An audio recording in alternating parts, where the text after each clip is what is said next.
igualmente, gracias por estar con nosotros en este tercer foro de salud y bienestar de Marsh McLennan. Como bien lo comentaban ahora, pues uno de los retos más importantes que tenemos en las organizaciones y con nuestros colaboradores es el bienestar financiero. Y de la mano de eso, estoy muy contenta de tener a mi lado a grandes panelistas, expertos y que van a compartir a lo largo de esta sesión sus conocimientos y experiencias que han tenido en esta materia. Me acompaña hoy Ariel Rosas, que es parte del equipo global de pensiones de Unilever, responsable desde hace 15 años de la agenda de planes de retiro y beneficios de riesgos para la región Américas. Cuenta también con 13 años de experiencia en consultoría en recursos humanos en México y Brasil. Muchísimas gracias, Ariel. Gracias. De mi lado, también derecho, está con nosotros Nieves, que es vicepresidenta en vinculación de Amafore, economista, comunicóloga en la práctica y apasionada en la cultura financiera de Amafore. Muchas gracias, encantada, también creo que vamos a compartir ahí grandes experiencias. Y hasta mi derecha está Leonardo Lara, es economista de formación, especialista en riesgos financieros y maestro en alta dirección con más de 25 años de experiencia en temas relacionados a retiro, inversiones y bienestar financiero. Muchísimas gracias, nuevamente bienvenidos y bueno, vamos a comenzar. Y para empezar, creo que desde lo básico, Leo, me encantaría preguntarte para ti, para Mercer, ¿qué es el bienestar financiero y por qué es tan importante en las organizaciones? Gracias, Mariel. Muchas gracias, Ariel y Nieves. También un placer estar con ustedes en este panel. Y creo que es un muy buen punto de arranque el entender qué es el bienestar financiero. La perspectiva de Mercer en este sentido es que el bienestar financiero es un estado. Un estado como lo es el estado de salud, es el estado de salud financiera y se debe reflejar en las capacidades de una persona de hacer tres cosas. Hacer frente a sus obligaciones financieras en el hoy, el sentirse seguro de poder tener un futuro financiero y de poder tomar decisiones financieras que le permitan disfrutar la vida. Y si vamos en estos tres puntos, tenemos dos dimensiones principales. Una dimensión de temporalidad, que es el hoy y el futuro, y una dimensión también de profundidad, una seguridad mínima, básica, y después un tema de libertad financiera. Entonces, el bienestar financiero lo podemos definir como la capacidad o la seguridad que tiene una persona de hacer frente a sus compromisos financieros de corto plazo, como pueden ser el pagar la renta, el transporte, gasolina, las deudas normales que tenemos en el día a día, pero también el poder hacer frente a imprevistos que se pueden dar en el futuro, como pudiera ser un tema de salud o incluso una desafortunada pérdida del empleo. Y por otro lado, la libertad que tiene una persona de poder disfrutar la vida en el corto plazo, temas de entretenimiento, un viaje familiar, o por qué no invertir en un tema de crecimiento personal o profesional, pero también en la libertad de tomar decisiones que nos acercan a nuestras metas de largo plazo, que puede ser hacernos de un bien inmueble, puede ser invertir en un negocio o por supuesto ahorrar para tener un mejor retiro. Ahora, hay tres principales factores que definen o que determinan el bienestar financiero y también nos ayudan a mejorar nuestro bienestar financiero. El primero es, digamos, el conocimiento financiero, que es todo este conocimiento que tenemos, que ya adquirimos, o la cercanía y la facilidad que tenemos de poder conseguir este conocimiento para poder tomar mejores decisiones financieras. Y en México no es fácil porque no nos enseñan en la escuela jamás en cómo abrir una cuenta de cheques o cómo invertir, ya no digamos en temas más complejos como cómo elegir una tarjeta de crédito y comparar cómo definir una estrategia de inversión a largo plazo. El segundo tema, que es un tema de coraje financiero, que es la capacidad o la determinación que tiene una persona de que una vez que tomó la decisión financiera correcta, implementarla a rajatabla. Si sé que tengo que ahorrar un porcentaje o un monto mensualmente, que lo pueda hacer. Si sé que tengo que eliminar algunos gastos, poderlo hacer también y sentir esa presión. Y este es el más difícil de todos porque al final aquí, como se dice, finanzas desde la panza, ¿no? Las decisiones financieras se toman con el estómago y no necesariamente con la razón. Y el tercer punto es el contexto individual. Todos tenemos un contexto específico y poniendo dos ejemplos extremos, un joven que está iniciando su carrera laboral sin ningún tipo de carga financiera, pues es completamente diferente a una mujer o un hombre que tienen hijos pequeños y que tienen que pagar renta, hipoteca, gastos, servicios, colegiaturas, etcétera, ¿no? Entonces, la interacción entre estos tres factores es lo que determina el nivel de bienestar financiero y el cómo podemos evolucionar y salir digamos, mejorar en nuestra posición de bienestar financiero. ¿Por qué es importante? Siguiendo el modelo que estamos presentando justamente en este foro, hay 4 pilares del bienestar que deben de estar balanceados. No hay uno más importante que otro, pero desafortunadamente en nuestro México, el que más nos duele, déjame parafrasear, del que más somos conscientes es el tema financiero. Y entonces depende de los estudios que veamos, entre el 50 y el 80% de los mexicanos encuestados dicen lo que más me preocupa son temas relacionados al bienestar financiero, no temas de dinero. Y esto impacta a los demás porque afecta a la concentración, afecta a las relaciones sociales, genera insomnio, problemas de concentración, etcétera, etcétera. Entonces me alargué un poco en el tema porque creo que es importante que tuviéramos un modelo base. No, muchas gracias, Leo. Creo que es importantísimo poner en contexto, ¿no? Que el pilar financiero no es más o menos, sino simplemente lo que acabas de decir es un equilibrio.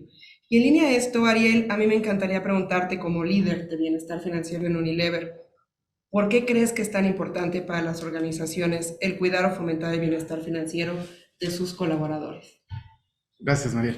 Y antes que nada, quiero agradecer que nos hayan invitado a participar en este evento. Es un tema muy relevante para nuestro equipo, el equipo global de pensiones. Para Unilever también, bajo la filosofía que Unilever tiene de recursos humanos, es cuidar a sus empleados y crecer con ellos. Y eso repercutirá en la productividad de tus colaboradores. Y está plasmado, yo lo vería en dos dimensiones. La primera es, en nuestras políticas de beneficios, tenemos muy bien y muy claro establecido que nuestros programas deben de velar o cuidar por los eventos de vida de nuestros empleados. Y cuando hablamos de eso, bueno, tenemos programas que van de corto, mediano y largo plazo. En todos estos 3 tenemos seguro de vida, tenemos gastos médicos, tenemos todo lo que conocemos como paquete de beneficios. El concepto que lo integra y el concepto que hace que esto tome valor cada vez más es un programa de bienestar financiero, el que le brinda valor a estos programas. Entonces, es una parte de productividad. Nosotros lo vemos como un elemento muy importante para reducir ese estrés que comentaba Leonardo. El tener gente que esté totalmente concentrada en sus actividades laborales, disminuir su estrés financiero, su estrés, la pérdida de foco de las actividades que realiza dentro de la compañía. Ese es un primer objetivo. Y el segundo tiene que ver con diversidad e inclusión. Sabemos que no todas las personas en todas las organizaciones tienen las mismas habilidades financieras, la misma exposición a tener conocimiento financiero. Y como un proyecto de diversidad e inclusión, lo que buscamos también es que el piso sea más parejo, ¿no? Nosotros en Unilever todo esto lo vemos no nada más para cierto grupo de empleados, y más tarde voy a platicar de ello. Nosotros lo vemos como un programa integral para toda la población, independientemente que seas un empleado administrativo, un ejecutivo o un empleado sindicalizado de fábrica. Entonces, en resumen, creo son 2 temas. El primero es la productividad que puedes alcanzar al reducir el estrés financiero de las personas. Y la segunda, que es un tema de diversidad e inclusión, el hacer que toda la gente tenga la oportunidad de conocer todos los aspectos que influyen en su vida financiera. Muchísimas gracias, Ariel. Y coincido contigo, creo que las cosas que hemos visto a lo largo de estos temas es que un colaborador estresado o ansioso, pues siempre va a repercutir en la productividad e incluso en el compromiso del mismo colaborador hacia la organización. Y en línea a eso, Nieves, a mí me encantaría escuchar tu perspectiva de qué retos en temas de bienestar y cultura financiera vemos en los mexicanos, ¿no? Leo comentaba que también como país tenemos un gran reto y como cultura, ¿cuál es tu opinión al respecto? Gracias, Mariel, gracias a todos por la invitación. La verdad es que me encanta que existan estos foros de integrales de bienestar en todos los aspectos. Yo creo que tenemos que, de repente se nos olvidan unas cosas y debemos acordarnos. Fíjate que tendemos a pensar, como bien decía Leo, el factor financiero es lo que más nos preocupa, es lo que más nos angustia en el corto plazo, y sin embargo solo lo atendemos también en el corto plazo. Es raro que tomemos los mexicanos decisiones pensadas en el largo plazo, que tomemos las decisiones realmente meditadas. Siempre estamos buscando cómo solucionar lo que hemos visto a lo largo de diversas encuestas de inclusión financiera, incluso encuestas que hemos hecho desde Amafore sobre la preocupación que tienen las personas sobre sus finanzas personales o sus actividades, es curioso porque hemos descubierto que sí hay mecanismos de seguridad, sí hay mecanismos de ahorro dentro de todos los niveles en la cultura mexicana, pero que estos son informales principalmente. Todos ahorramos de una u otra forma. Hay casos en los que el ahorro se da mediante la compra de algún bien. El ahorro se convierte en, compré a nivel, no sé, por ejemplo, rural, hay quien compra ganado o quien compra un costal de semillas, que de alguna forma da una especie de inversión, pero se invierte pues con muy alto riesgo, con muy poca seguridad de que se va a poder vender, etcétera, etcétera. Y hay otros mecanismos, por ejemplo, en términos de seguridad social o de seguros, que hemos descubierto que es muy interesante. Culturalmente tenemos esquemas por el cual socialmente nos protegemos, como esta especie de mutualismo, ¿no?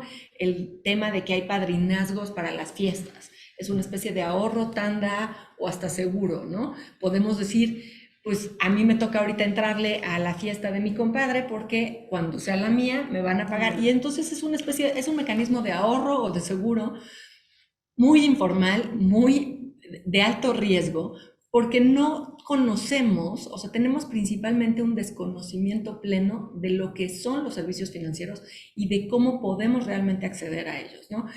Una de las cosas bien importantes que hemos ido descubriendo es que sí tenemos los mexicanos acceso a los servicios financieros en general. Hay puntos de acceso al sistema financiero en prácticamente todo el territorio nacional. El problema es que no sabemos cómo usarlo.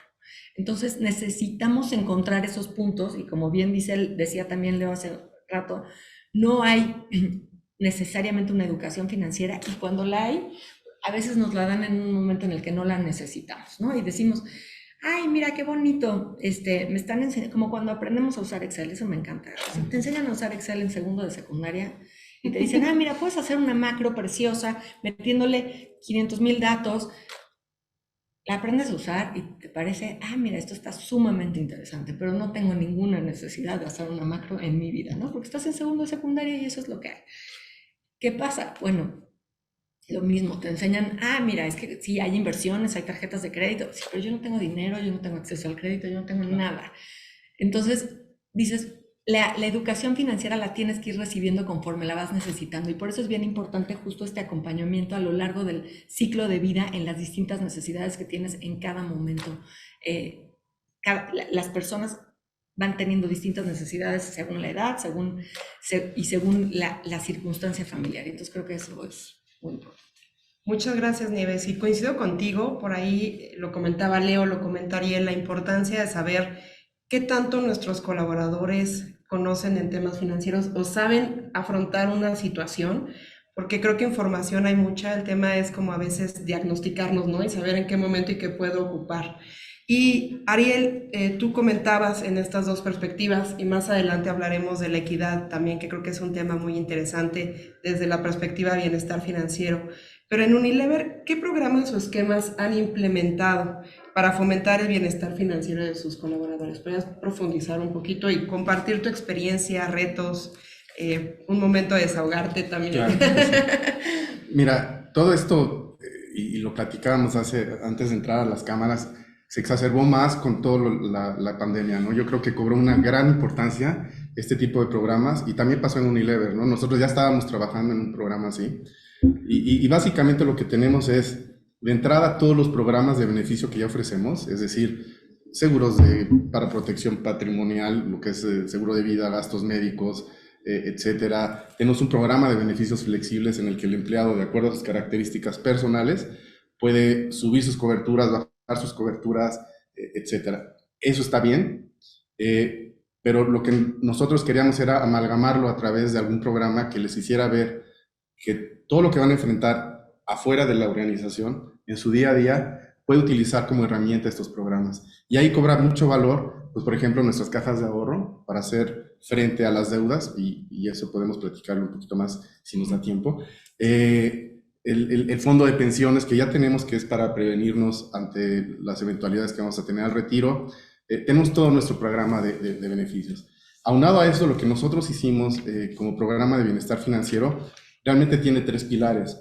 El primer pilar es un esquema de educación en línea para todos nuestros colaboradores. Lo montamos, son más de 40 temas que cubrimos desde lo más básico, hablar de inflación, hablar de lo que es el interés compuesto, cosas muy básicas, hasta hablar de nuestros programas y de cómo funcionan y cómo pueden ellos hacer las elecciones de los programas. Eso es el programa de educación, está en línea y está bajo todas las plataformas que tenemos de educación interna. Aunado a esto, lo que hacemos, y eso fue mucho por la experiencia que fuimos tomando, fue lo que le llamamos nosotros U-Talks. Periódicamente buscamos esas activaciones en algún momento del año y buscamos reactivar el programa. Y lo que hacemos es, por ejemplo, en febrero hacemos la conferencia de ¿por qué no hablas de dinero con tu pareja? En marzo hablamos de empoderamiento financiero de la mujer. Ya para mitad del año hablamos de cómo hacer un fondo de emergencia a través de nuestra caja de ahorro o utilizando CETES directo. Y más hacia final del año, cómo incrementar tus ahorros utilizando ventajas fiscales a través de ahorro adicional, ya sea en las Afores o a través de programas personales de retiro. Entonces, buscamos esas activaciones, ese es el segundo pilar. Y el tercer pilar es para grupos específicos que tengan ciertas necesidades. Buscamos, por ejemplo, todos los que están cercanos a jubilar, hacemos seminarios específicos para ellos, que son un entrenamiento de todo lo que van a enfrentar al retiro. Y ahí hacemos la conexión con los otros pilares de bienestar, porque hablamos de la parte psicológica, de la parte de salud física a la que te vas a enfrentar al retiro, obviamente del plan de pensiones y también de la parte de seguridad social y impuestos. Entonces, es todo esto robusto, amalgamamos, juntamos todos los programas, no nada más es el plan de pensiones, es los programas de beneficios que tenemos en general dentro de este programa de bienestar. Muchísimas gracias, Ariel. Y sin duda, y quiero como enfatizar, ¿no?, en esta segmentación que haces, además está el poder dividir, ¿no?, en grupos, en temas, dependiendo nuevamente en el periodo que te encuentres, o ir de lo básico a lo más avanzado. Creo que es algo que sin duda nuestra audiencia debe estar tomando nota, ¿no?, de poder tener ideas, y que creo que es algo con lo que a veces nos enfrentamos con nuestros clientes de, bueno, ¿cómo empiezo y cómo integro? Además, tú lo mencionabas ahorita, un programa de bienestar financiero a todo mi programa de bienestar o de well-being, ¿no?, que es importante ver cómo puede ir encajando y cómo lo podemos ir complementando y fortaleciendo. Y Leo, a mí me encantaría, en términos de planes complementarios para el retiro, Ariel mencionaba, también mencionó otros beneficios de generación de patrimonio, cajas de ahorro, etcétera, como veníamos platicando. ¿Existen datos formales sobre estos, ya sea de número total o de prevalencia en las empresas? Gracias, María. Es un tema bien interesante, porque la verdad es que en Marsh McLennan somos expertos en encuestas y prácticamente de todo tenemos encuestas con nuestros clientes. Para efectos de planes complementarios al retiro, yo creo que la información más fidedigna es la que emite la CONSAR. La CONSAR cada año en mayo se tiene que hacer un registro y después, unos meses después, publican los datos finales del reporte. En el último reporte habla de 2.900 planes de pensiones que son brindados por 2.600 empresas. El dato es muy complejo de comparar porque si comparamos el número total de empresas en México, pues son entre 2 y 4 millones dependiendo de la fuente, ¿no?, considerando todas las empresas que hay, desde las pymes hasta las, digamos, las jumbo. Entonces esto representaría, no sé, 1%, 2%, más relevante. Probablemente si lo vemos por el número de empleados que son cubiertos por estos planes, habla de 1.6 millones. Si lo comparamos contra la población formal, digamos el empleo formal, que son 22 millones, entonces tenemos hablando a lo mejor de 7, 8%. Si lo comparamos contra el empleo total, que es por ahí de 45, pues entonces ya se nos diluye como a 1 y cachito, ¿no? Entonces, el dato aquí es, oye, muy poquitas empresas lo ofrecen hoy y muy poquitos empleados son cubiertos por este tipo de planes. Así que hay que sentirnos muy contentos si nuestras empresas no lo ofrecen. Ahora, segundo tema, en el fondo digamos, fondo de ahorro y caja de ahorro, que podrían ser los otros beneficios conocidos o más conocidos en términos de generación de patrimonio. En fondos de ahorro tenemos un par de empresas que tienen esta información, la TRS y el Benchmark, que comercial, ya viene nuestra encuesta del benchmark y de TRS también para los que quieran participar, pero aquí es un universo muy específico, o sea, no necesariamente es una muestra general. Entonces tenemos entre 50 y 70% de empresas que tienen un fondo de ahorro. Y en caja de ahorro no hay datos. Hablando de caja de ahorro como prestación de empresa, no sabemos dónde hay datos. Este va a ser el primer año que lo vamos a incluir. De hecho, vamos a incluir una sección de pilar financiero en nuestra encuesta, justo para poder tener esta información de los clientes. Pero lo que sí sé es que hoy cada vez más clientes están implementando, como decía Ariel, la caja de ahorro por esta facilidad de atender las necesidades de crédito en muy buenas condiciones. Y para muchos de nuestros empleados que no tienen acceso al crédito en otro lado, ¿no? Lo decían ellos.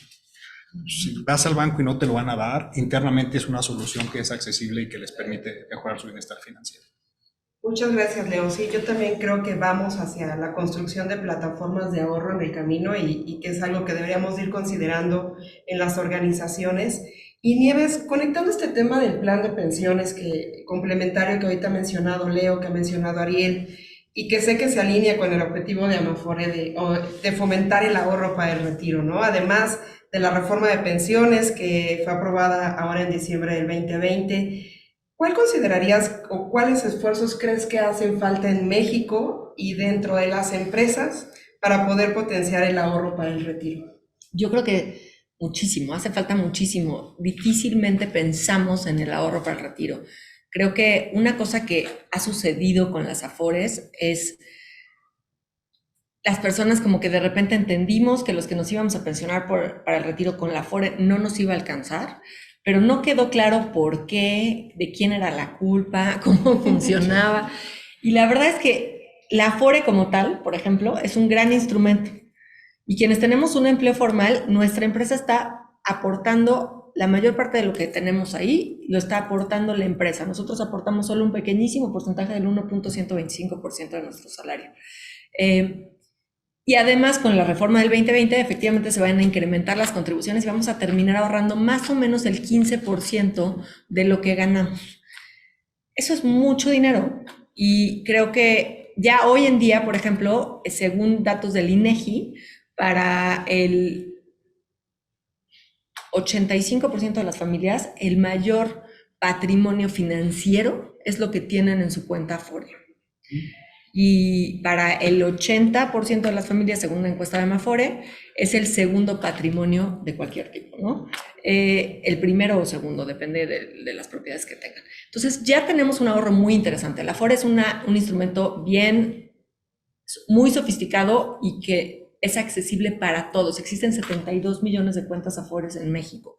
Eso quiere decir que prácticamente todos los adultos tenemos, porque en algún momento hemos pasado por un empleo formal y tenemos por ahí una cuenta que si ahorita ya no tenemos un empleo formal, ahí se quedó lo que aportamos y sigue generando rendimientos, sigue bien invertido, está supervisado, etcétera, etcétera. Entonces, yo creo que lo que es sumamente importante, y creo que es un rol muy importante que juegan las empresas aquí, estar promoviendo entre los empleados que esta es una prestación que paga la empresa, que es parte del paquete de beneficios que tenemos y que sí, por ejemplo, quienes empezamos a trabajar después de 1997, pero ya llevamos unos cuantos años cotizando, probablemente tenemos una especie de gap en el que no hemos ahorrado lo suficiente o lo que debiéramos haber ahorrado. Y entonces aquí creo que las empresas pueden jugar un papel bien importante en hacer estos recordatorios de, oye, no has juntado lo suficiente, aprovecha los beneficios fiscales que te da el ahorro voluntario, ofrecer a lo mejor estos programas en los que puedes hacer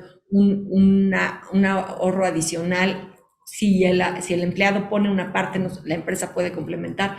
Hay muchas herramientas que pueden ayudar a que estos empleados que llevan más tiempo tengan un incremento más relevante en la pensión.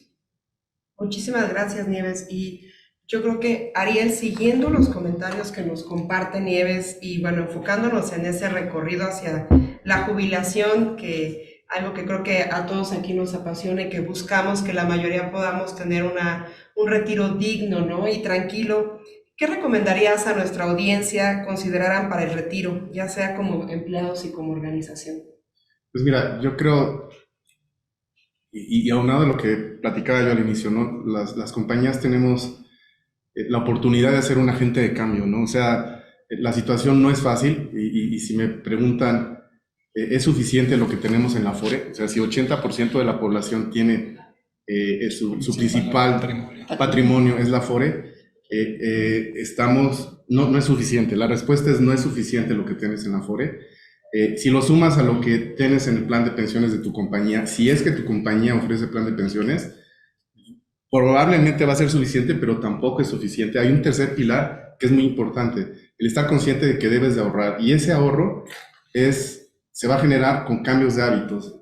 La población en México, nuestros empleados, no estamos acostumbrados a ahorrar específicamente para el retiro, y muchas veces nosotros somos empleados, la mayoría de los que estamos conectados o están conectados, somos de organizaciones en las que ofrecemos gastos médicos privados a nuestros empleados. Estamos hablando simplemente de continuación del ingreso después del retiro. No alcanza. Menos te va a alcanzar para pagar servicio médico privado en la jubilación. Entonces, si hay un gap bastante grande, debemos estar conscientes como organizaciones de que tenemos que apoyar a nuestros empleados. En Unilever estamos conscientes y queremos justamente hacer que nuestros empleados cambien de hábitos. Entonces, si en el futuro lo que estamos buscando, que nuestros empleados tengan un retiro tranquilo, un retiro digno, pues sí está la parte física, está la parte emocional, que es muy importante también, pero desde muy corta edad yo creo que hay que tomar acción como organización y como individuos a empezar a ahorrar y protegerte.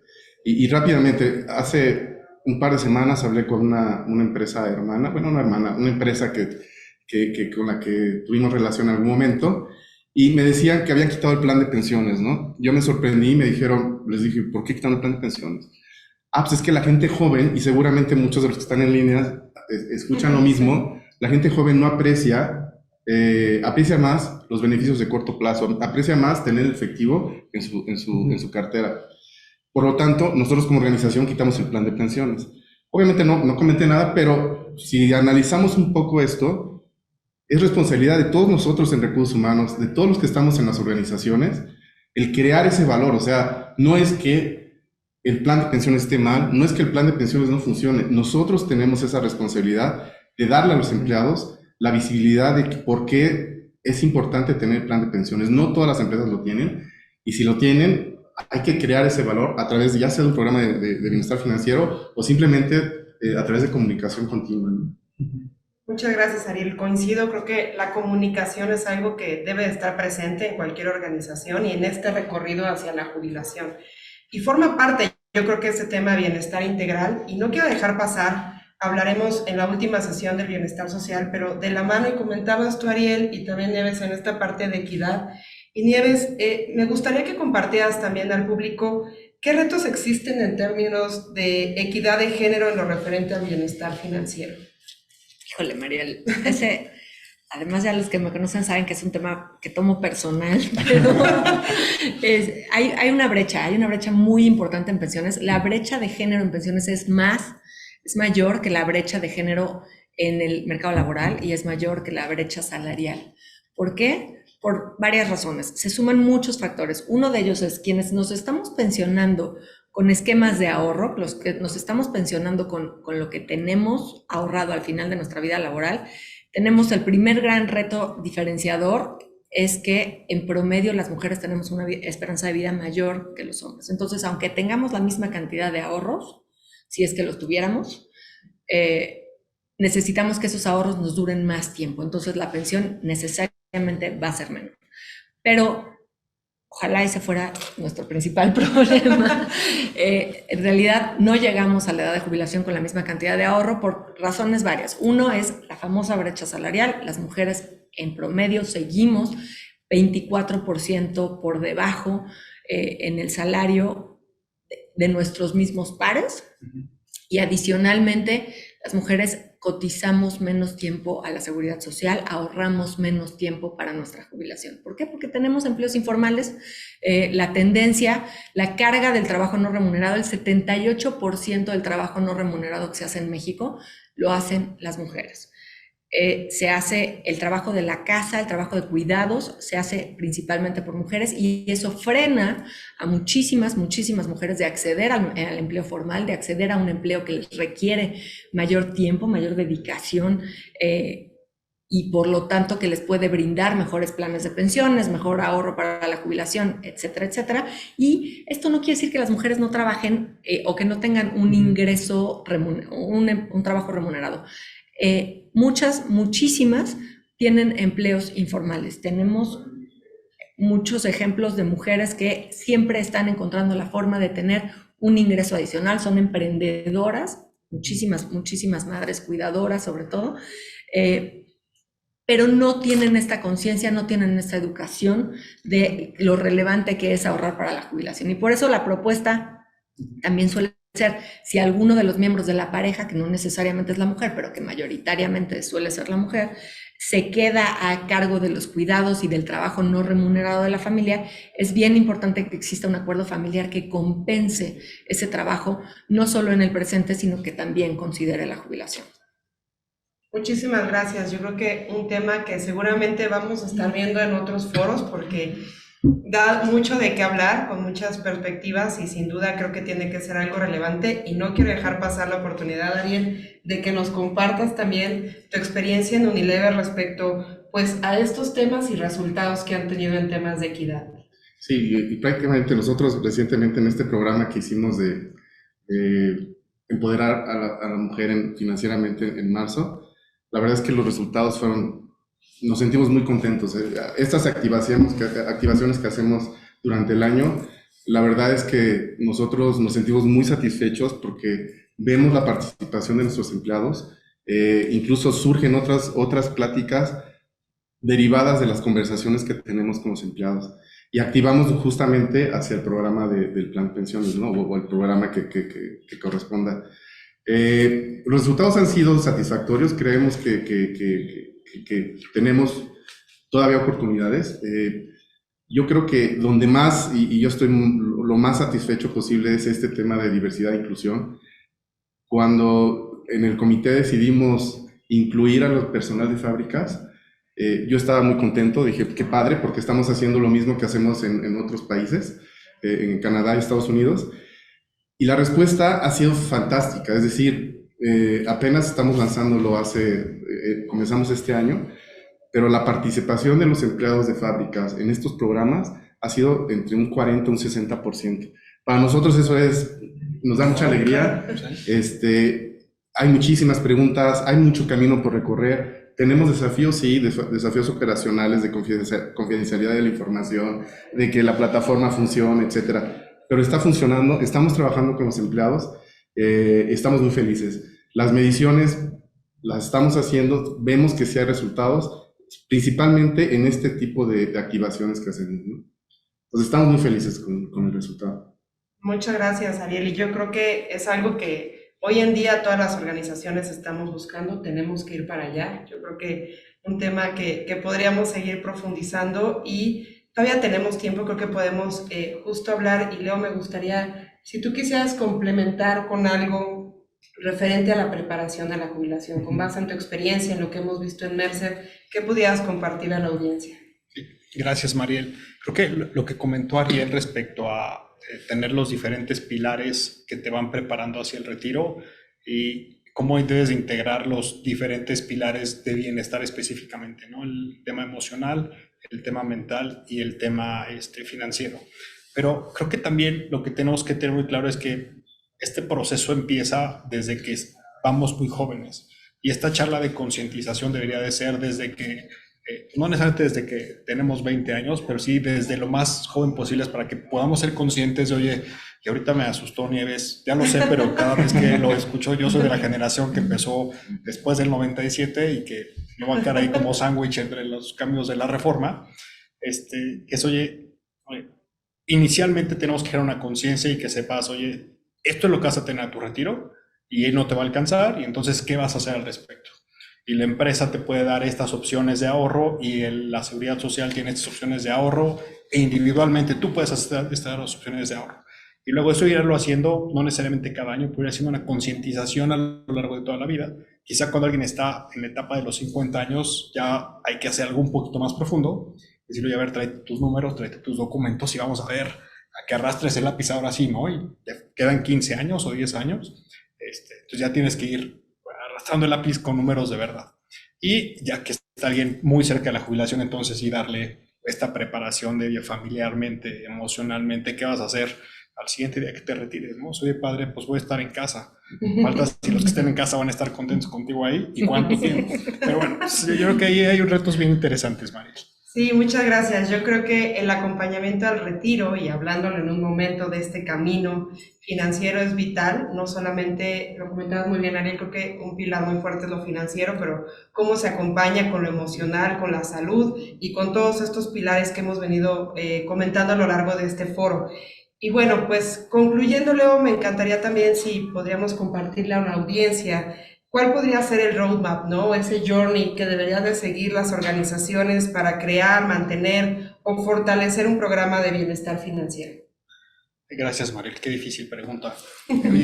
Primero, yo creo que algo que es muy relevante para todos los que estamos escuchando esto es el bienestar financiero no tiene nada que ver con niveles de ingreso, no tiene nada que ver con nivel educativo y no tiene que ver nada con tema de jerarquía organizacional. O sea, todos tenemos un estado, digamos, de salud financiera y todos tenemos que hacer lo que nos toca para mejorarlo. Y en términos de programas de bienestar financiero, no hay una talla única o un one size fits all, porque al final tenemos que entender la demografía de nuestra población. Ariel platicaba cuando implementó este programa en fábricas, la demografía de las fábricas es completamente diferente seguramente al tema corporativo.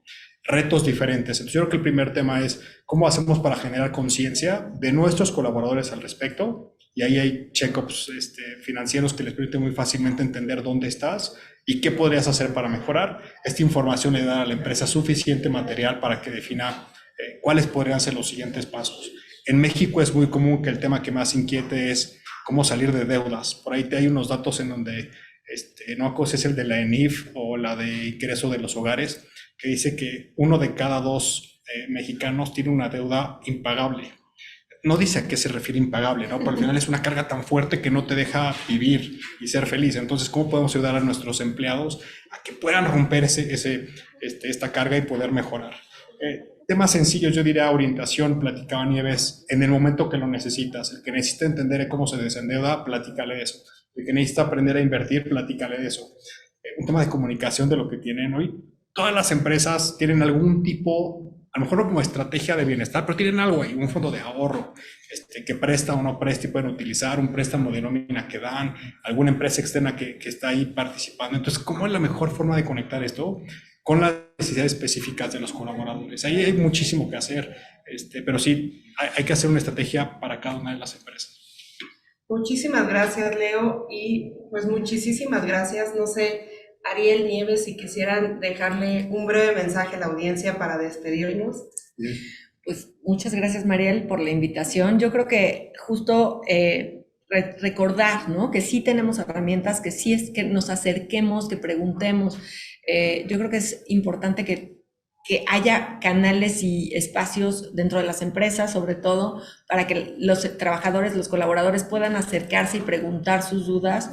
Y sí, justo lo que decía Leo, la parte de comunicación, la cantidad de veces que las personas no saben a qué tienen derecho, qué prestaciones tienen y cómo utilizarlas es muy grande. Yo creo que esa parte de poder compartir y que se vuelva contagioso el tener un buen hábito financiero es algo a lo que deberíamos aspirar y que no deberíamos estar tan lejos de ello, ¿no? Muchísimas gracias, Ariel. Yo nada más recordar, somos agentes de cambio, todos los que estamos en línea somos agentes de cambio.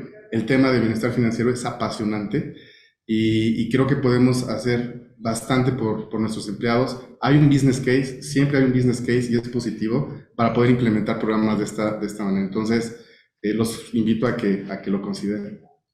Muchas gracias. Pues muchísimas gracias nuevamente. Gracias, Leo. Gracias, Nieves. Gracias, Ariel.